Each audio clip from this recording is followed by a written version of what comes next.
مکاشفہ پر مبنی مصیبتوں کے ہمارے مطالعے میں ہم مصیبتوں کے وسط میں ہیں۔ مکاشفہ 10 میں ایک وقفہ ہے، ایک زور آور فرشتہ جس کی تفصیل الہی غلبے کی علامت کے طور پر مسیح سے مشابہ ہے، وہ اس کا اعلان کرتا ہے 7واں نرسنگا پھونکنے سے تمام چیزیں مکمل ہو جائیں گی۔ 7واں نرسنگا مصیبتوں کے دوسرے نصف حصے پر محیط ہے۔ یہ وقفہ 7واں نرسنگا مزید اضافے کی طرف اشارہ کرتا ہے۔ پھر یوحنا کو چھوٹی سی کتاب دی گئی جس میں مکاشفہ دیا گیا کہ آگے کیا ہوگا۔ اس نے اسے کھایا اور اس کے منہ میں شہد کی طرح تھا لیکن پیٹ میں کڑواہٹ۔ یہ تعلیم کی تصویر ہے کہ ہمیں اس کلام کو کھانا ہے تک ہمارا حصہ نہ بن جائے، تب ہی ہم یہ اعلان کرنے کے لیے تیار ہوں گے کہ خدا کے فضل کے نزول کی وجہ سے اس کا ذائقہ شہد کی طرح میٹھا، لیکن اس میں خدا کی عدالت کے بارے میں تلخ سچائی بھی موجود ہے۔ آخری وقت پر خدا کی آنے والی عدالت کے بارے میں ظاہر کرنا ہمیں دعا کی ترغیب دیتا ہے۔ مکاشفہ 11 میں گواہوں کی موت اور جی اٹھنے کی وضاحت کی گئی ہے۔ انہوں گواہوں نے مصیبتوں کا اعتراف کیا، لیکن پہلی سے 6 آیت میں ان کی معجزاتی خدمت کے بارے میں بتایا گیا ہے۔ مصیبتوں کے پہلے 3.5 سالوں کے دوران مقام ہیکل ہے جو دونوں کے درمیان تقسیم ہو چکی یہودیوں اور غیر قوموں میں۔ یہودیوں کو ہیکل میں عبادت کی اجازت اسرائیل کے مخالف مسیح کے ساتھ کیے گئے عہد کے ذریعے ممکن ہوئی۔ دانیل 9:27 میں اس عہد کا تعارف موجود ہے۔ یہ بھی مرقوم ہے کہ مخالف مسیح ہیکل میں یہودیوں کی عبادت کو روک کر ان پر مصیبتیں لائے گا۔ اس مقام سے غیر قوموں کے نیچے مخالف مسیح یروشلم کو 22 ماہ تک پیروں تلے روندتا ہے۔ یہ مصیبتوں کے نصف میں 2 گواہوں کی خدمت کے 1260 دنوں سے ممتاز ہے۔ دونوں ادوار ایک ہی ہیں لیکن 2 مختلف وضاحتوں کی طرف اشارہ کرتے ہیں۔ مختلف وقت کے دوران گواہوں سے گریز کیا جاتا ہے۔ ہیکل میں خدمت کے ذریعے اسرائیل کو خداوند کے پاس لانے میں کردار جو اسرائیل کی توجہ مبذول کروانے کا اہم مقام ہوگا کہ اسرائیل کو توبہ کے لیے بلائیں اور تمام اسرائیلی اس کی ہیکل میں آئیں گے تاکہ قربانی کا نظام بحال ہو، اور جب وہ قربانیاں دے رہے ہوں گے تو یہ دونوں گواہ یسوع مسیح کی منادی کر رہے ہوں گے اور یہ اعلان کریں گے کہ وہ پہلے ہی ان کے لیے آخری قربانی کے طور پر اپنی جان دے چکا ہے۔ قدرتی طور پر حکام انہیں ہٹانے کی کوشش کرتے ہیں، لیکن 5ویں آیت کہتی ہے تو ان کے منہ سے آگ نکل کر ان کے دشمنوں کو کھا جاتی ہے۔ 6 آیت میں لکھا ہے ان کو اختیار ہے کہ آسمان کو بند کر دیں تاکہ ان کی نبوت کے زمانے میں پانی نہ برسے۔ ان کو پانی کو خون بنانے اور زمین پر آفتیں لانے کا اختیار ہے جیسے موسیٰ نے کیا تھا۔ یہ معجزات ان کی شناخت کا ایک نقطہ ہیں۔ 4 آیت بتاتی ہے کہ ان کے پاس ایک عالمی خدمت بھی ہوگی کیونکہ وہ خداوند کے سامنے کھڑے ہوں گے، اور یہ زکریا 4:14 کی تکمیل ہوگی۔ یہ ٹی وی کے ذریعے ہوگی کیونکہ جب وہ مارے جائیں گے تو وہ عالمی خبروں پر باقاعدہ نشر کیے جائیں گے، اور آیت 10 بتاتی ہے کہ جب وہ مارے گئے تو تمام دنیا خوشی منائے گی۔ اس سے مراد نرسنگے کی عدالت ہے جو زمین کو متاثر کرے گی۔ لکھا ہے یقیناً خدا کچھ نہیں کرتا جب تک کہ اپنا بھید اپنے خدمت گزار نبیوں پر پہلے آشکارا نہ کرے۔ اس لیے ٹی وی کیمروں کے ذریعے نرسنگا پھونکنے سے پہلے ہی وہ دنیا کے سامنے اس کا اعلان کرتے ہیں۔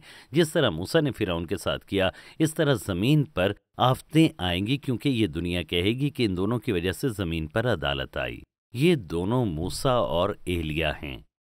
ملاکی 4:5 میں لکھا ہے دیکھو خداوند کے بزرگ اور ہولناک دن کے آنے سے پیشتر میں ایلیا نبی کو تمہارے پاس بھیجوں گا۔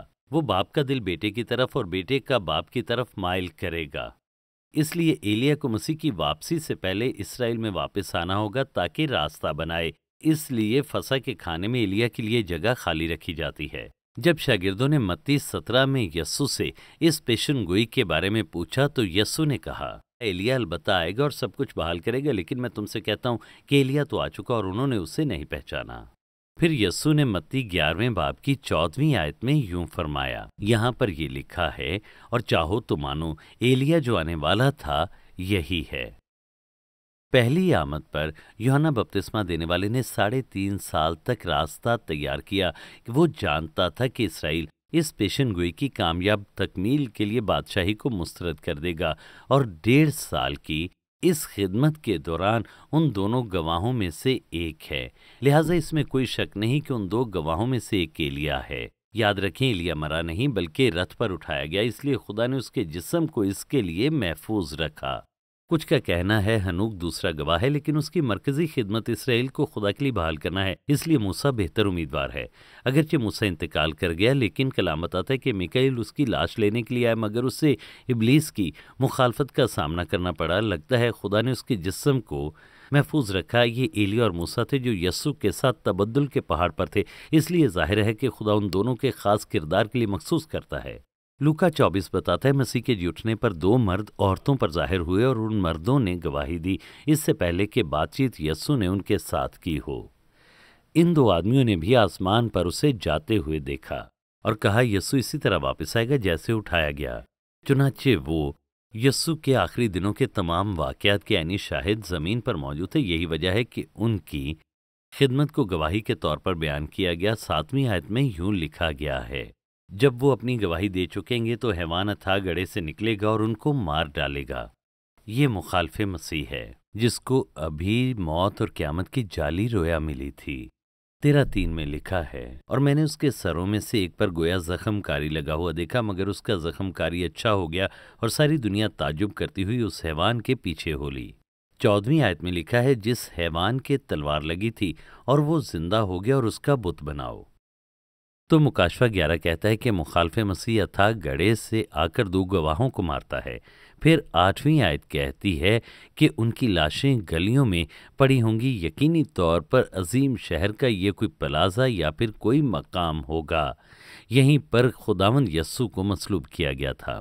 یہ یروشلم کی ہیکل کی پہاڑی ہے، یہ مسیح کی موت سے منسلک ہے۔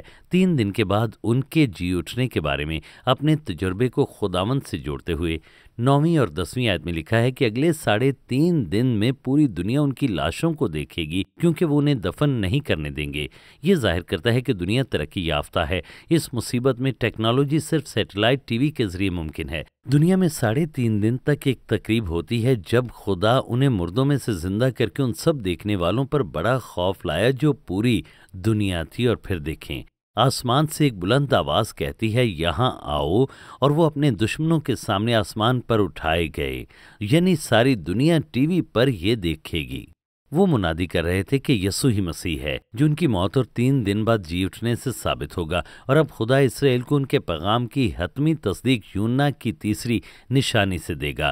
حالانکہ یروشلم میں زبردست زلزلہ آیا جس میں 7,000 افراد ہلاک ہوئے، اسرائیل کو بدلنے والا ایک بڑا واقعہ ہے، جب تک کہ خدا مکاشفہ 13:14 میں اعلان نہیں کرتا۔ دیکھو، تیسرا افسوس جلد ہونے والا ہے، یعنی 5واں اور 6واں نرسنگا اختتام کی نشاندہی کرتا ہے، اور 7واں نرسنگا ایک عظیم مصیبت کا آغاز کرنے کے بعد فوراً 15ویں آیت میں لکھا ہے، 7واں نرسنگا پھونکا گیا، جس کے نتیجے میں بہت خوشی ہوئی، اور 7ویں نرسنگے میں اس کی دوسری آمد کی تمام عدالت شامل ہے، جس میں غضب کے 7 پیالے بھی ہیں۔